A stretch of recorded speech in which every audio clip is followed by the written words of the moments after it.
And it says we're live. That in an existential way, I suppose, we're live. Oh, it's going to be one of those days. Yeah, it totally is. Like, so don't get used to this, guys. I'm not going to be here on a regular basis. Just apparently all of our broken people have to go to doctor's appointments. So we're going to start with coffee this morning. Yeah. Coffee. Lots of it. I just had some of the Raconteur press stuff this morning. Go see King Harv. Tell him you saw us here. I mean, you should see the pile of coffee we have over here now. Don't send us more. Yeah. So, also, it'll last a week or two. It's maybe. Well, Lisa hasn't been here recently, but so it'll go pretty quick. Also, I would personally like to thank all the folks donating to the Blanket Fort because wow, the heating bill this last time I just got it. How, and your contributions help a lot. So, tiny Among the Leaves tees for snarky t-shirts. So the one I want today, authors, check your goddamn author email. So I just spent this morning chasing down an author who I sent her a contract, but apparently she doesn't want to get paid because she hadn't responded to me. So good morning. Yes. She's probably still sitting there going, I'm going to get paid for my writing. Yeah. I'm going to get paid for my... And she's still sitting there looking at the contract. Right, but you have to send it back.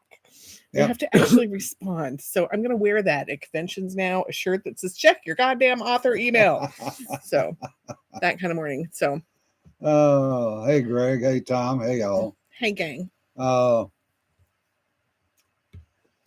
really sad news last night happened up in Arlington, Virginia. Oh. We had a American Airlines PSA CRJ mid-aired with a Army helicopter out of Fort Belvoir. And right now it looks like 67 dead. It's awful. So say a prayer for those folks. And that's all I'm going to say about it because everybody's out there with all kinds of theories. Mm-hmm. And everybody's rushing to get the next clickbait. Well, of course they are. There's too much stuff that's unknown at this point, folks. Yeah, 72-hour rule. Yeah, so 72-hour minimum. Rule. So yes, we have happier things we can talk about today. So moving on from that, yes, it's actually warmer today for versions of warm. Yeah, it's kind of nice, isn't it? I mean, Well, I'm not wearing a heavy coat. I'm just wearing a sweatshirt. Yeah. Which is... We can actually see Sanford. He's not completely covered in like down. He's like, oh. Yeah. So. And Jonna is busily stowing away, so that's why she's looking down. I'm stitching away on something because I need to remember to do fun things. So, well, for me at least, because I spend a lot of time working on the press. Yeah. I mean, a lot of time working on the press, and I don't really get to do the stitching that I love. But spending 6 weeks sitting hand sewing and having fun making things at Dickens Fair, re-entry back to press work in January was actually kind of hard for me. Yeah. I mean, not that I don't mind doing the press stuff. It's a lot of admin things, but I miss doing the fun. You guys get to write all the time and do your fun things, but I like doing my stitching. So, And it is beautiful work, folks. Yeah, this is a new cape I'm working on. See. So. And that's a lot of stitches. Well, yeah. I mean, the backside. Well, the nice thing about this too, this is like little stitches all over the back too, is that when you actually people see you doing the work. Yeah. Harlan Ellison used to sit in windows and actually write in windows. He'd write a full short story sitting in a window of a bookstore. Yeah. It's like the proof of existence that you did that yourself kind of thing. So when I sit and people look at the prices on my capes, they say, "Did you make all these?" And I'm like, "Yes." Actually, I want to say all the time. Sometimes I just want to say, no, I just had my house elves do it. I just sell the stuff,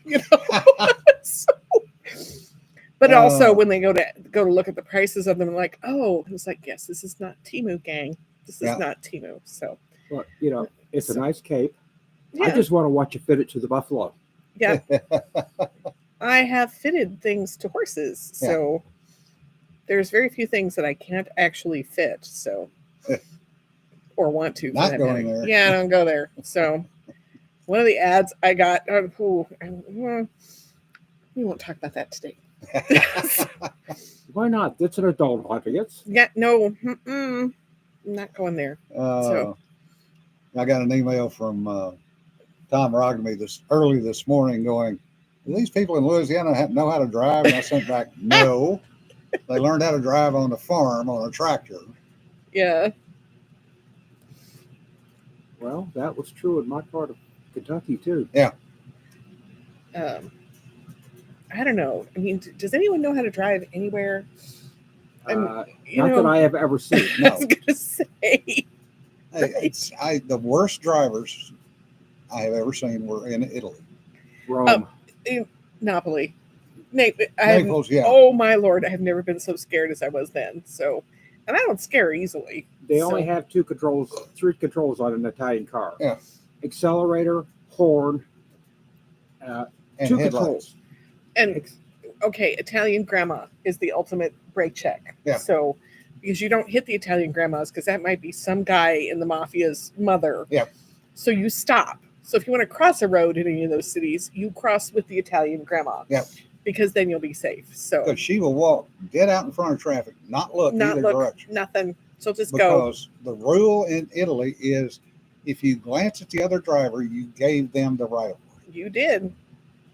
And I have literally seen cars up on the sidewalk, get up on the sidewalk, run down the sidewalk, cut through the intersection against the light, basically blindly staring straight ahead, never looking to either side, and expecting everybody to stop. Well, in Naples, or the ride from the airport to the hotel, I mean, I was tiny little cars, right? There's three of us in the front seat, and I was in the front seat, had my elbow out, which was a mistake because I kept running into the elbows of the drivers in the other cars. Yeah.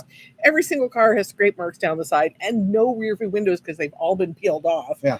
I mean, it was terrifying. And the other thing about it is, driving in Italy, is you wonder, okay, they've got the steering wheel, they've got the accelerator, they've got the horn. Yep. And they use all of them apparently at the same time, Yes. but they've got making gestures with both hands. Yes. Yeah. Rude gestures with both hands. Yes. I mean, I actually watched this was in '93 in Naples. They had turned off the stoplights in Naples. People actually, why they didn't have them on for any reason because nobody was paying any attention. So. But I watched a concrete truck run over a Fiat Uno and keep going. This does not surprise me. It does not surprise me. Yeah.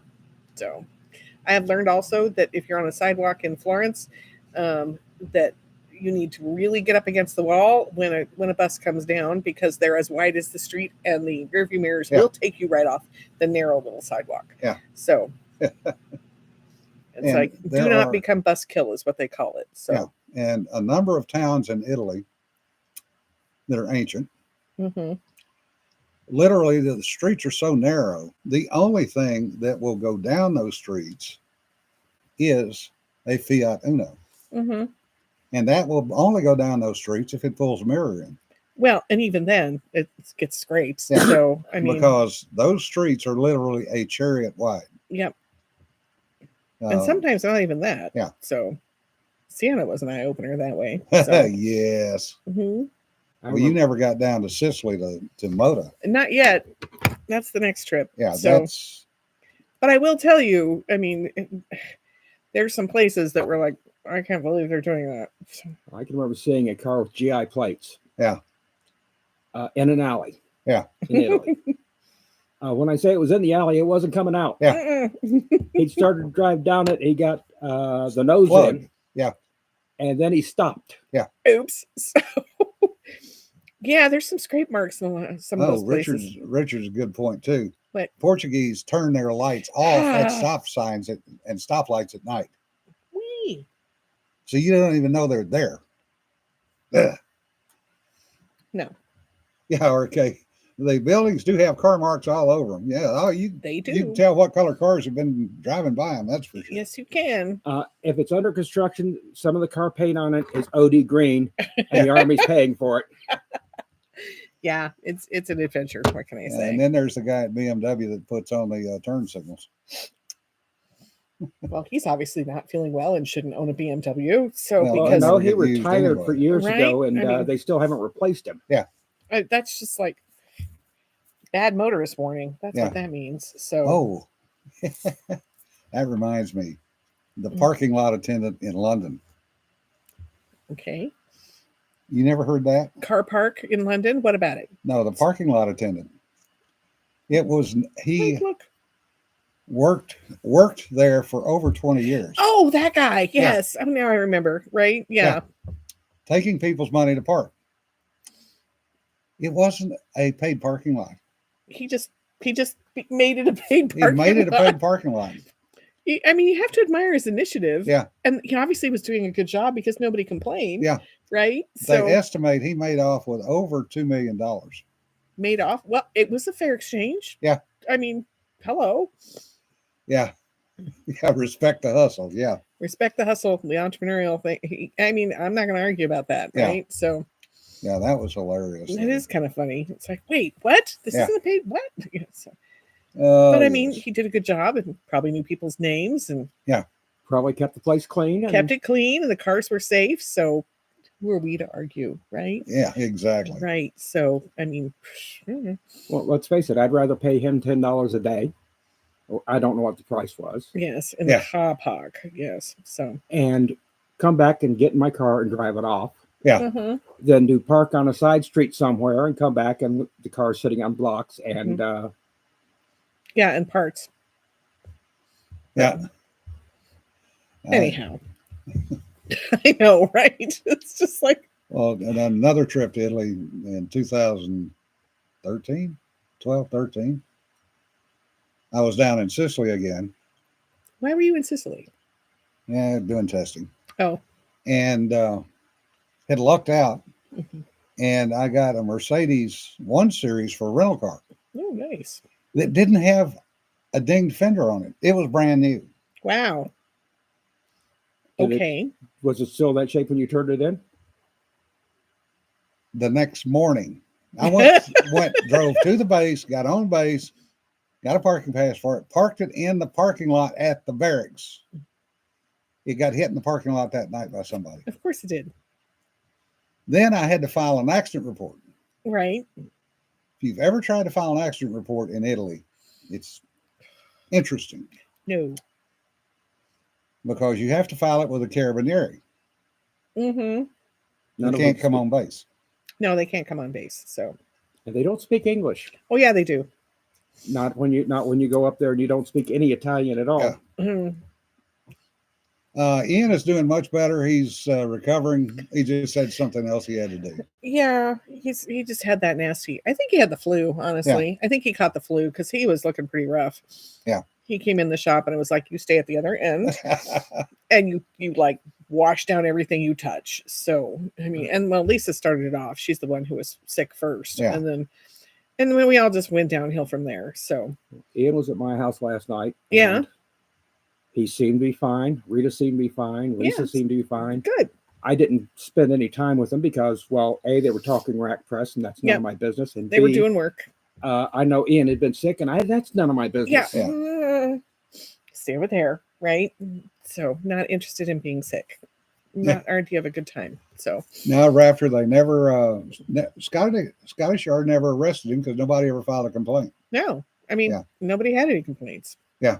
So, and he made enough to retire. So Yeah, Kermit, that's right. They do speak English when they're traveling. But what I ended up, it took me over 3 hours to file a police report ugh, because I had to go to the base police first, ugh. get them involved. Then they had to get their Italian counterpart involved, who then had to get the carabinieri involved. And yes, But the carabinieri couldn't come on base to take the report. no. So I'm in a room with a U.S. cop, an Italian base policeman, a carabinieri guy, and this paperwork form that the rental car agency needed for an accident report, which was all in Italian. Hmm. Of course, the U.S. based policeman didn't write Italian. Of Couldn't write. So literally 3 hours later, finally got the form filled out. Now, I'd already called the car rental agency and said, hey, my car got hit in the parking lot. I'm working on the accident report. Mm-hmm. Well, you need to bring us the accident report immediately. As soon as it's done, honey. Yeah. So I finally show up down there a little afternoon, and the manager is, typical Italian histrionics. Mm-hmm. Why are you so late? Why does it, you said this happened last time. Why are we just now getting your... Here's your form. Oh, by the way, it was on base, like I told you. The carabinieri cannot come on base, and yada, yada, yada, yada, yada, yada. Mm-hmm. And he walks out, looks at his car, and goes, yeah, not hurt. Go ahead. Take it back. I mean, it still runs, Yeah. right? So that's all that really matters is it like, runs. Jesus. Really? Yeah. Well, Of course, now I got to admit, the next time I went over there, I got the same rental car dealership. Did you ask for an all dented up car? No, but that's what I got. All four corners of that car were wrinkled. Yeah. Now, it ran good. That's all you need. Something that runs, right? Yeah. Yeah. And besides, what a nice thing about driving an old beater. Yeah. Everybody else stays out of your way. That's Not right. in Italy. Well, yeah, but I'm saying in the U.S., yes. In the U.S., yes, and even in Italy, they tend to respect you a bit more. You're obviously a local. Well, you don't care. I mean, so. Yeah, a lot of folks have been sick, are sick. Yeah, will be sick. It's just cold season. I mean, we're all it's that time of year. It's that time of year. It's just passing the germs. It's Yeah. normal. So could be worse. We could have kids, at which point sticky little plague rats. So little I said that out dishes. loud. It's sticky little plague rats. Yeah. That's just normal. So that's just the winter cold thing. It's just how it's going. Yeah. So we have a question. What's that? About what's going on with the serialized novels. Oh, yeah. Since you're part of that mess, Jonna, I will let you talk about it. Yes, thanks. It's mess. So, Raconteur Press is very much about, very much leaning into the pulp history. And something that I always loved in early Asimov magazines, I don't know if you read a lot of Asimovs are amazing and stuff like that. We'd get novels in 3 parts. Which was really kind of cool. It was fun because I think Ringworld came out that way. There was a bunch of them and then the book would come out later from the publisher. So, in that trend, we wanted to kind of replicate that feel. I mean, there's people, you can still just buy the book when the book comes out, but you can also, you can get the limited edition serial of the book, like 1, 2, 3, and in full set with illustrations, because Cedar's having way too much fun. Cedar's having way too much fun with this. And they'll have matching covers, but there'll be interesting art. And then the book itself actually has more and chewier stuff in it too, with like an extra in it. So it's kind of a throwback to that anticipation for people who want the book now. So what we'll do is the serials will be coming out a week apart, and then we'll have a space of time, and then the book comes out. But the serials come down before the book comes out. Yeah. So they're limited edition. They'll not come back up again. Just the book will be available. So it's kind of a, if you're a completist like I am, you want to get all of it. I mean, I always had the Asimovs with all of the books, and then the actual book itself, right? And we're going to start that with our novels this year. And I know there's a couple of people on here like Mr. Jerry Pierce, because he's going to be one of our guys. Our first one up is a novel in the Wolfhound series from John Van Stry, which you'll see more announcements about that on our Substack and stuff as those go up. Full reveal at FenCon for all the covers and everything. But they will all be on pre-order, and the entire thing, all 3 or 4 serials, depending upon how long the book is, and the novel will go up for pre-order on Amazon. So the entire series is done. It's not, they put up 2 and the third one just kind of whatever, right? Yeah. We're not going to do that. The whole thing's going to be available for pre-order. So you just pre-order them all, and bing, bing, bing, they show up for you. Or you can just order the book or just the serials, your choice.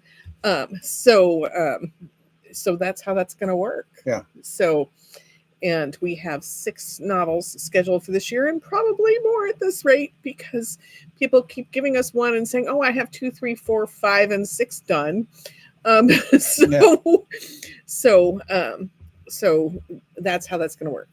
And the question is, will the boys' adventure books also be No, serialized? boys' adventure books are a different thing. They're standalones because the boys are impatient folk, and they just want the whole thing. Yes, Jerry, Barrier was serialized originally. Yes. So So also, like, yes, Wally peeks head up. Yeah. Oh yeah. So we have a wonderful book from John Fenstry and Wally's first book, which Deej is our developmental editor, and he's been reading them and just he and Wally had a great conversation over Wally's novel, which is really cool. So Wally will be second. Tiffany was going to be third. Tiffany's doing great, by the way. TC Yay. Ross, she's doing much better. Good. She's awake. She's still got some challenges, so we're going to put her a little further down the schedule, so just so she has time, because we do have her first novel, but if we attempt to publish that without her final edits, she'll just kill us dead, right? So we'll be doing more announcements about this at FenCon and recording that and posting it on our Substack. So. Yep, and Richard is correct. Casey is doing the same thing over at Royal Road. Yeah, a lot of people are doing on Royal Road, which is a different format altogether. Yeah, which is great. I think it's kind of fun, and there's a bunch of places that already do a lot of serialization stuff. We heard a lot about it when we went to Author Nation. Yeah, where they just do kind of a rough draft raw thing on like Ream does that and stuff, which is kind of, if you remember, like we get the weekly stories of that. So we're doing more of a hybrid because Royal Road, there's a whole lot of it's there, and do you really get paid for it and all that stuff? So this is how we're doing it. Should be fun. Yeah, this was Cedar's brainchild, and it really touches on our love of seeing the stories come out. Every month we wait for the next one, but these aren't going to be wait a month between. So now you just I don't like snippets. Yeah. And you just explained to me why I don't like snippets. What's that? The wait? Not the wait. Yeah. When I was a kid, I did not have a subscription to any of the science fiction magazines. Yeah. What I read was whatever science fiction magazines I found in yard sales. Oh, right. Yeah. So you wouldn't have the first or the third or I might get the first one and I might get the third one without getting the middle. Or I might get the middle without the first or the third. Yeah, I understand that. There was never all three. Yeah. Yep. See, that's why we're doing all three available for pre-order at the same time, and they will appear. So you don't have to worry about missing one. And after that, they come down, once in a lifetime thing.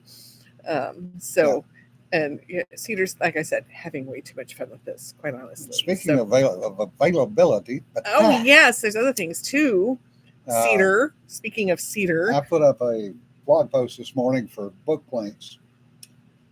And the first one up was Cedar Sanderson's brand new Tanagers Flight. Yes. Yay. Which is book 2 of her series. Yippee skippy. And the next one is From the Brim to the Dregs. Oh, this is a really fun one. Which is Raconteur Press. Yeah, which is all about potions and drinks and things gone wrong. And there's some hilarious stories in there. And of course, other fabulous Cedar cover. And Cedar did the cover for it. Yeah. And my brother got on the cover, so I'm happy. Yeah, with that. right. Yeah. So.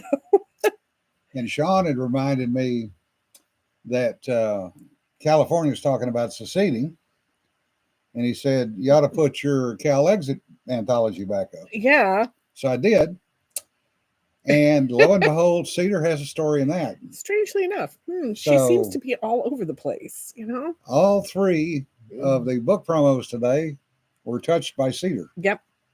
They all have Cedar magic. Yeah. So. And I did a little something different rather than put the blurb up. Joe Collins had written a really nice review of the book. Of Cal Exit? Of Cal Exit. Yeah. So I just put his review up rather than the blurb. Yeah. But anyway. Completely worth it. Talking about writing, one of the problems we were discussing earlier off air. Yeah. Is it takes most people about 3 hours to read a novel. That's 90 to 100,000 words. Mm-hmm. The problem is we can't write that fast. Now, granted, you have the John Ringos of the world who'll write 150,000 words in 2 weeks. And then write nothing for a year. Yeah. So, but most of us plug along at 1,000 to 2,500 words a day. Mm-hmm. Some do more, but they've also trained themselves. They're like marathon runners, you know. The the problem is, you read a book in 3 hours. You wouldn't. The immediate next email is, when's the next one coming out? I'm working on it. It's like, yeah, let me like have dinner before I have to get on to the next one, right? Yeah, Kermit, that's a good thought. Thanks. Mm-hmm. Larry treats it as a business, which is what all of us should be doing. Mm-hmm. Well, there's different levels. I mean, for me, it's like there's a lot of people who hobby sew and hobby write, you know, which is perfectly fine if that's what you want to do, right? I mean, but if you're going to be serious about it, if this is something you really want to do, then treat it like a business. Yeah. So, well, Chris, not all. Doug point's good. Chris writes 9,000 to 10,000 words a day. Yeah. Well, Katie Cross is the same way. Yeah. But they've trained themselves up to that. Yeah. So I cannot write that fast and get what I believe is an acceptable level of product. Mm-hmm. Because I have to do a lot of research. Yeah, you do. And time researching is not time writing. I know in one of the Bell Chronicles, 6 hours of research for what turned out to be 2 sentences in the book. So that was 6 hours of lost production. It wasn't lost. It was learning time. Well, it's learning time, but it's not actual words on the page. Yeah. I mean, I spent an hour and a half on the phone yesterday with Mike because he was trying to get his 1890s clothing descriptions right for a story he's working on for a 4,000 word story. You know, that's 2 hours of sitting and working through and how to describe things in a way that makes sense, right? So, I mean, same thing. So, yeah, and that's the problem because, you know, and of course, a lot of this was generated by Larry's tongue-in-cheek dedication to George R.R. Martin. Yeah. Which, by the way, if you have not gone to Monster Hunter blog, go read Larry's fisking of the feedback. It is absolutely friggin' hilarious. Ow. Just, there's not enough aloe vera in the world. Yeah, so there again, Larry's taking time out, not writing, to write that. Yeah, but that energizes him. I mean, he's a happy warrior. So when he goes off and does something like that, it just fills him up. And then he goes gangbusters, fills him with energy, and off he goes. I mean, a lot of us, when we have to deal with that stuff, we just want to go hide and not have to deal with it afterwards. But for him, that's research. I mean, I wonder how many of his death and destruction things are him just writing how he destroyed somebody on the internet, you know? So. Yeah. Oh, Rick. Yeah, that's true. The latest out of LA is beyond parody. They want an ID to allow residents or contractors in the Pacific Palisades, but they don't want an ID to vote. Of course not. Pacific Palisades is their bread and butter funding source. Well, the other thing too is the LA mayor is saying that they're going to hire the contractor to do the rebuilds and not allow the individual house. Oh, funny. Yeah. So I mean, it's California is such a wreck. Yeah, 10% for the big girl. Yeah, so she can skim off the top. So it's just Somebody was talking about how Washington, Oregon, and California need to leave. And I'm like, no, just the West Coast needs to leave. Because I'll tell you, the interior on all three of those states, I mean, would happily have the other side of the state fall into the ocean. Well, if we can get San Andreas to do its job. Right. It solves so many things. Yeah. But it's also, by the way, and you're not taking Colorado's water with you when you go. Yeah. So yeah. Yeah, Jerry. It's a post-workout treat for Larry. Yeah. Finish the novel. Now I get to slap some fools until they cry. Yeah. No, he's just... One of the things I do appreciate, though, about Larry is he was one of the first people who was out there getting right back in their faces and showing that you could.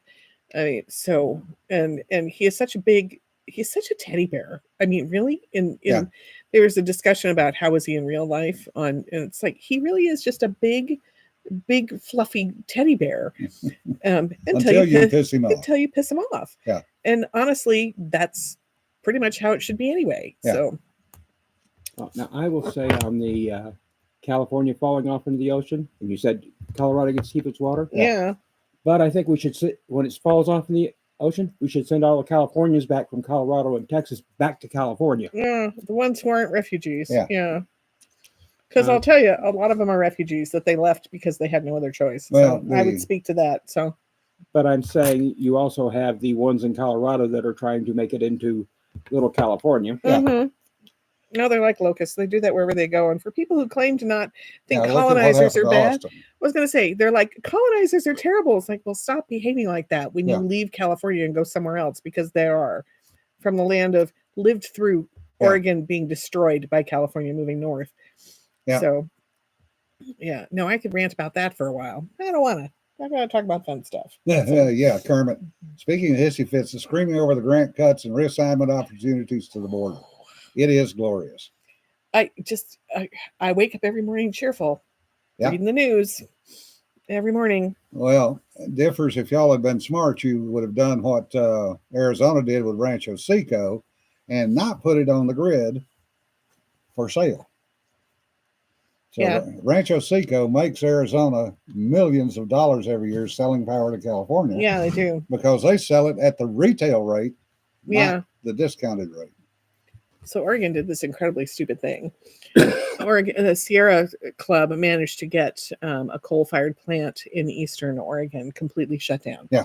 But it was providing about 30% of the base load for electricity in the state, because most of the, like 90% of the power from the Bonneville Dam is sold already to California and other states. Oregon gets no benefit from that. They have no control over where that power goes. It goes out of state. Yep. So when they shut down the coal plant, suddenly a lot of the local places that were buying from them were like, so where are we going to buy our electricity from? Because they didn't have any. Yep. They had none. And so electricity prices went up. And they're like, well, but they knew for almost 10 years that the base load was going away, but they did absolutely nothing to replace it. Yeah, because they didn't think it would ever actually go away. Well, I mean, it's magic, it just comes out of the air. So, so they ended up with nothing and power shortages. So, and a loss of jobs and a loss of income. But so now they're like, why is my power so expensive? Because they have to buy on the open market from other states. So, yep. And that was that move was what ran my longtime friend, who was a former U.S. Nuke, caused him to retire from Western Power Grid corporate as the operations manager. Oh, yeah. Right? What is he supposed to do? Yeah. Right. And he was looking at what was going on in Portland and going, I'm the hell out of here. Run while screaming. Yeah. So he did. Yeah. No, I get up every morning and I take a look on X about what's the latest thing that they're doing with cutting funding. And oh my Lord, you have to go to the office to work. Yeah. My heart bleeds for you. It's been the one bitching about 3 hours in traffic. You're the one that chose to live there knowing where your job was. Yeah. I'm sorry. I have absolutely no sympathy. I'm sorry, but that's the world's smallest violin playing for you. No. Well, and there's a really great person on X who's gone through, it's called Data Republican on X, who has a database where you can actually search all of the various grants from all the different, and it's fascinating. One guy got on there and went and said, what's the most boring thing that somebody might want a grant for, and put in yarn. Yeah. It's like a $2 million grant about yarn production. So it was like, no. Nuke Road Warrior, you're right. Thank you for the correction. It is Palo Verde, not Rancho Seco. Oh, right. I messed them up. Rancho Seco is in California. Yeah. It's like. Yeah. No papers. One word email reply. Resign. Period. Problem solved. Go away. You get an 8-month vacation and we don't have to deal with you anymore. So. Well, now Cedar works all remote. Yeah. And Cedar is getting the job search because her contract is up. Yeah. But she's knows that by living here where we do, she's going to have a little bit more trouble finding something that is, and she won't make as much money as if she were living in Dallas. Well, and she But that's knows one that. of you make trade-offs in life. Yeah, you make your choices. Brian wants to know what the database guy's tag on X Oh, was. let me get it for you guys. I'll go get it because I was having fun playing with it last night. I think it's at Data Republican, but I'll look. You guys keep going on. I'll find it. So I think that was right. Yeah. But talking about commutes in DC, I've worked out of DC, Arlington, Virginia for 23 years. So yeah, I know about commutes. But I paid the difference to live inside the Beltway because I didn't want to commute. The furthest I ever lived from work was about 5 miles. So half an hour. And that was 10 minutes, depending on the time of the morning I went into work. That was anywhere from 10 minutes to 45 minutes. But I figured the wear and tear on the car, the wear and tear on my body, spending hours in traffic, was not worth it to live far enough out to get a cheap place. Now, there is no cheap in Virginia, trust me. No. Much less in D.C. Well, but I had friends. He worked at Spavor. She worked at Treasury. And they were both within a couple of years of retirement.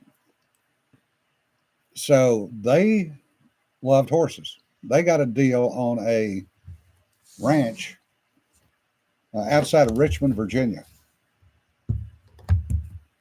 And they bought it. Nice.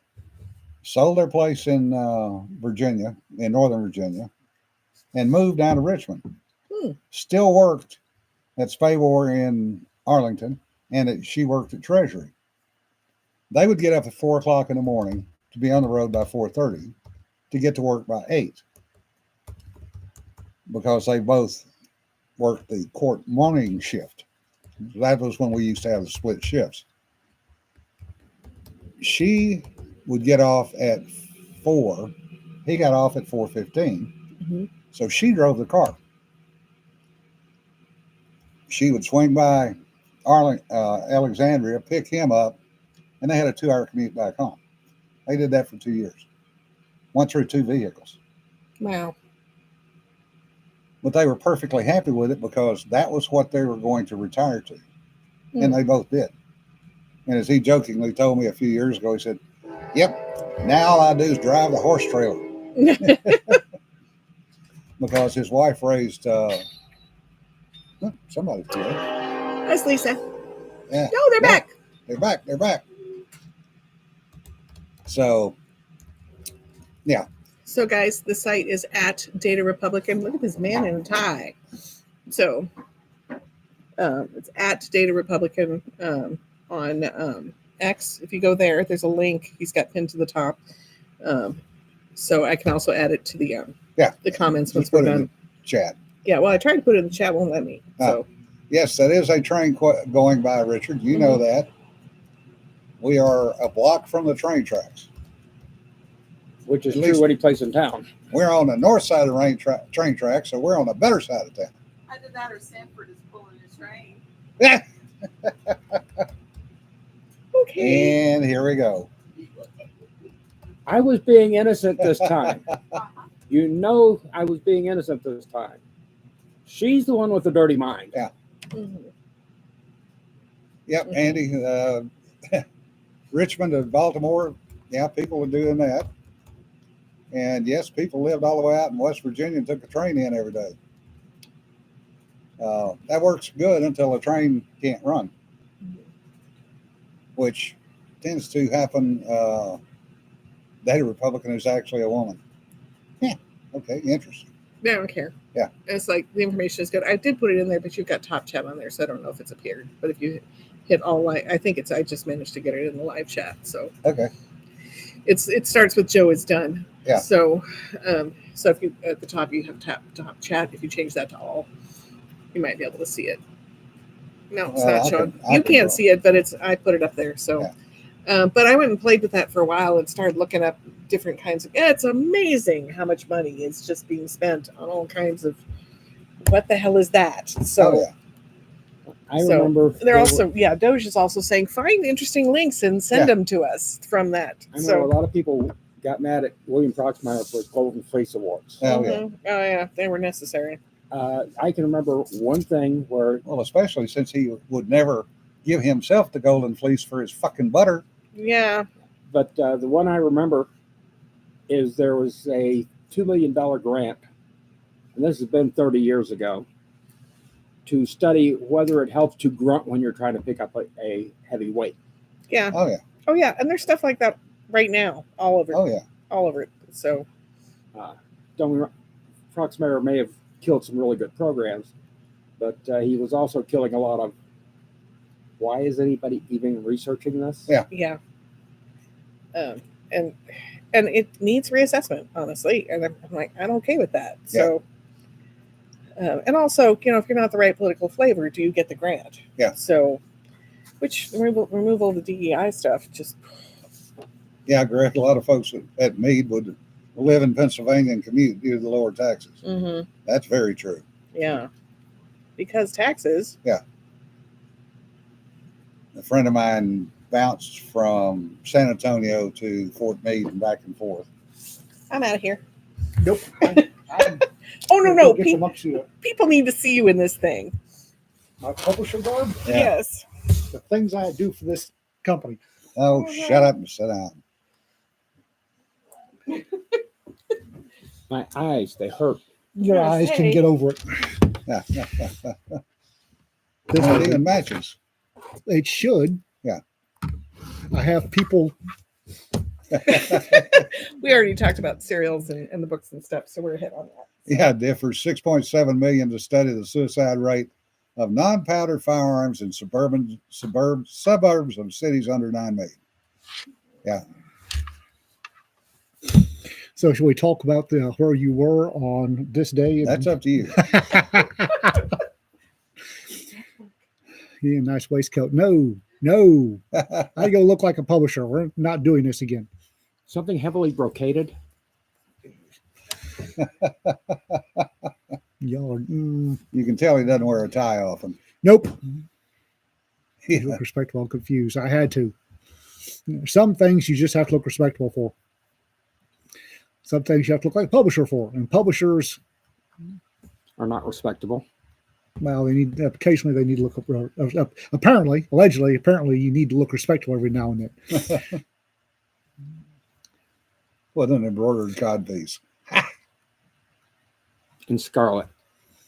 This one's the one that was cut for the Yeah. it's cut for being heavy. Yeah. No shoulder holster, waist holster. Waist holster always. Somebody thinks I'm not armed. Shoulder holster, waist holster. Isn't the proper answer to that both? The great thing about Joseph A. Banks, at least in Texas, is part of the tailoring. They will put a square of leather on the inside of your sport coat to. Well, they would also do that in Northern Virginia. And Ohio. And sadly, we don't have one here anymore. We used to have. We used to. Red Dragon brocade waistcoat you could wear with a cravat. Red Dragon wouldn't. I probably would actually probably wear that. How about a lime green lace cravat? Okay, this has got to go. I've worn it long enough. You lasted 3 minutes. Oh no, it's been a lot longer than 3 minutes. No, I'm talking about sitting down here. You lasted 3 minutes. I've been wearing that way too long. Oh, Well, you're going Better to patch get Coach Brian, what they did is if you carried it 3 o'clock to you told him where you carried your gun. Yeah. They actually had it. You would go into the tailor and he would say, "Where are you heavy?" Yeah. And which is where do you carry your gun? And they would sew a leather patch on the inside of the coat so that the sharp edges of the gun and the gun oil wouldn't ruin the coat and it also would break up the outline. and break up the outline. But Yeah. mostly it was to keep the coat looking Undamaged. spiffy. Yeah. And they would specifically cut it so that it was actually a little bit larger Yep. on that side. I have to say that blue shirt is way too pretty a color for you. Okay.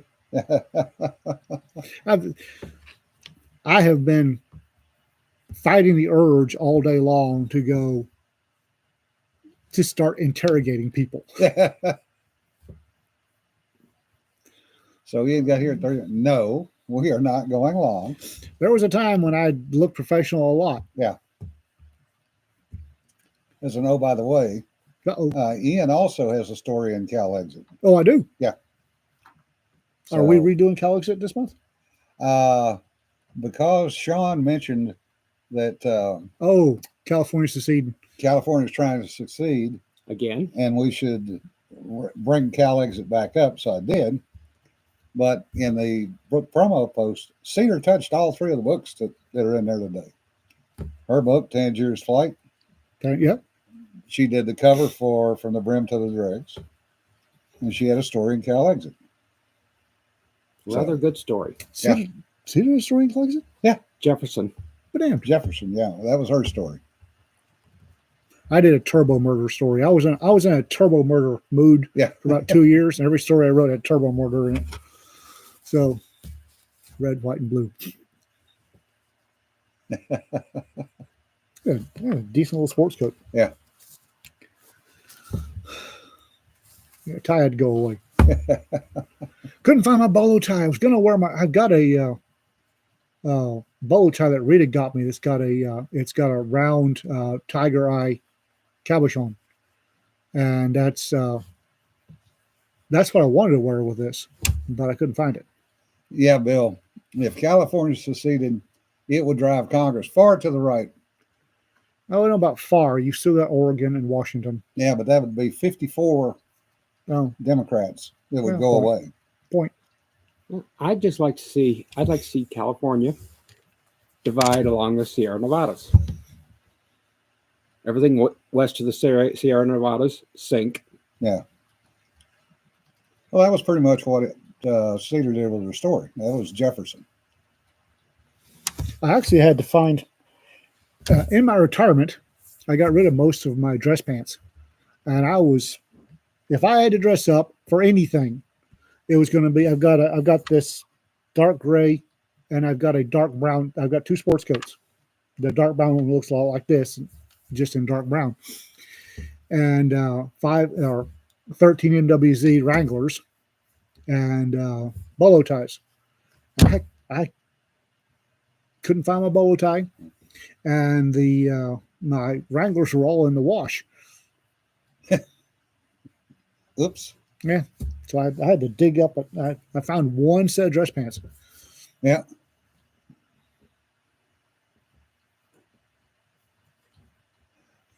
Adam Schiff will be hit hardest. Yeah. At one time, Brian, most of the stores on the men's, I forget what street in London does menswear. Fleet Street? Seville Row. Savile Row. Savile Row. You could walk in and tell them that you needed to dress for a gun, and they. Yeah. But damn, that's where that was. Okay. And you've been looking for that one for how long? Oh, well. Do you still have the matching one? No, this is for the tie. Oh. This is the tie. No, it's got, and when we get done here, I'm going to go home and find my bolo ties, and that's what I'm wearing from now on. Because I wish you'd have said something. I've got two. I could loan you one of them. Thought I had. So, Rita's got one that she gave me. That's my absolute favorite. I say it's just about that big, and it's the Tiger Eye Cabochon, and it's absolutely glorious. Both of mine are actually turquoise. Well, how many turquoise ones? I've got a malachite. Yeah. That I got before I met Rita, and then Rita got me the Tiger Eye. And I don't know where the cufflinks are that match one of them. I don't need cufflinks. I used to have a brass one. No French cuffs for me. But yeah, Tabasco ties. I had those too. Yeah, I did get in trouble one day for wearing a Mickey Mouse tie to a meeting because I might have promptly displayed it when a certain individual got up to speak in the meeting. And my boss was less than happy with it. I had some interesting ties. I would occasionally wear that would send various command staff into low Earth orbit. Yeah, the other one was Tabasco ties and the Garcia ties, Jerry Garcia. And then there were, you had to have a few dressy ties, especially if you ever had to go up on the hill. Am I the only one that had the Looney Tunes ties? Oh no, I had No? Looney Tunes ties. I had The Taz, of course. I had the tie that was the lizards engaged in recreational friction. I remember that one. Yeah. Yeah, that or that one to down to Austin one time, and I was having to address the TCJS, and I was watching down the row of people going when they figured out what my tie was. Did you? I have one that was Porky Pig, ensuring the future of his breed, and had the half circle background. Yeah. And he's saying, "That's all, folks." Yeah.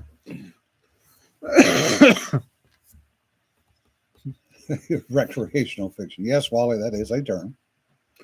Marvin the Martian. Yes. I saw that tie. I could never find one. And the guy that had it would not part with it. The other one I had that I used to wear quite a bit was the Beatles Yellow Submarine tie. Especially when we were talking about doing ASW stuff. Well, I've got several ties, but quite honestly, like I said, I'm retired. Yeah. So I've got 2 sports coats and some various colored shirts and some nicely pressed Wranglers and bolo ties and cowboy boots are going to be it for dressing up for me. That reminds me, I have a tie I should consider giving to Jim. Aircraft. Oh. Yeah, Bill, that's interesting. Yes, we were offline talking about various meats that we didn't see anymore, and one of them was pickle loaf, the other one was olive loaf, and Bill was down here. And apparently, they have both of them up in Oklahoma City area. Oh, is Tom Rogby on here? Yeah, Tom was earlier. We got a gift basket from Tom that I didn't know about. And it has a jar or a bottle of dill pickle hot sauce. Oh, yeah, it's good. Wow, it's good. Apparently made in Louisville. It's good. Well, bring it by the next time we have. Oh yeah, oh yeah. Spicy pineapple ham. Thai post. It's. Oh yeah, I see what you're saying, Michael. Put it up in the North Texas Troublemakers Facebook post. That's a comment. Post your ties in the comments. Yeah. Post your ties. Oh God. Uh-huh. Yeah, we got a bunch of people on here that ain't right. This is not a surprise. Okay, none of the people that are on either side of the camera are right. Nobody knows us is right. Yeah. Well, if you know us and you like us, yeah, which not many people do today. Frank needs to talk. Yeah. All right, everybody just post your ties, damn it. I don't know if I mentioned this. I got the readings done for Plasma Pulp, and there's going to be an after action report. There were a lot of good stories. There were for Plasma Pulp, but there were a lot of good stories that didn't match the genre. There were some excellent stories that were noir. There was a really, really good, excellent, well-written story that was Monkeys in Space. Yeah, Frank is taking the early retirement. Yes.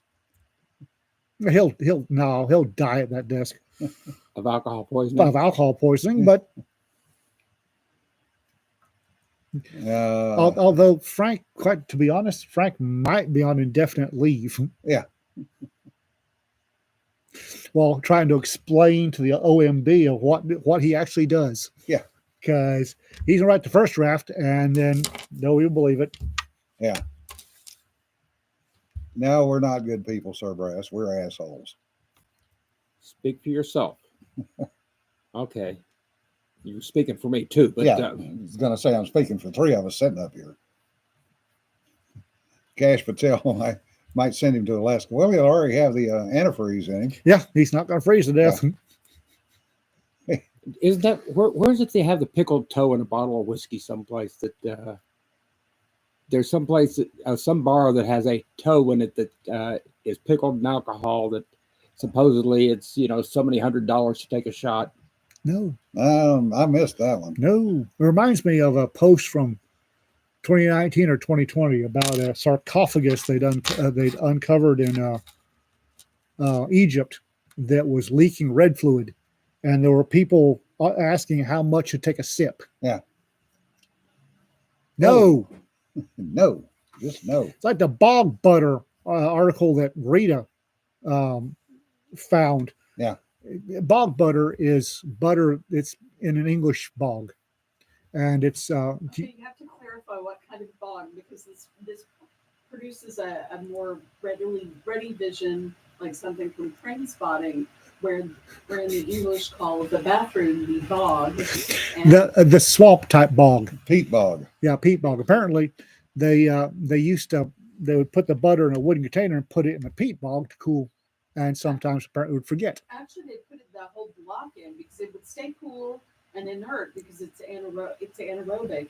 And after decades or centuries, apparently it was still edible. Yeah. And some people got some out and ate it. And people were going, and this was in the news recently. Sorry, Nope, you're good. Walking under you. But anyway, it seems kind of grody to imagine an animal fat thing that's that old, that's maybe not rancid. But apparently they found the oldest ever bog butter recovered. Yeah. It was so old that the wooden box they'd come in had rotted away in a bog. Yeah. And apparently one of the archaeologists, the first thing he did was. Yeah. Well, they have found honey and wheat in Egyptian tombs from thousands of years ago. Yeah, but I've seen the butter that's gone rancid. Yeah. I've never seen honey that's gone rancid. I have seen butter that's gone rancid. RK says, bog butter, is that where the mermite comes from? Yes. Apparently stuff that's oldest ever, probably 1,000 years. Yeah. And one of the archaeologists, the first thing he did was, hey, it tastes like butter. Don says, hey, can you lick the science? Is a valid question. Yeah. Yes. Apparently, when it comes to archaeology, you can lick the science. Gee, Bill, I wonder why you would make a statement that I've seen plenty of honey that's turned to alcohol. So have I. Yeah. So Mead Hall. Yeah, at Mead Hall. Mm. Those you don't know, mead is Honey wine. Fermented honey. Yeah.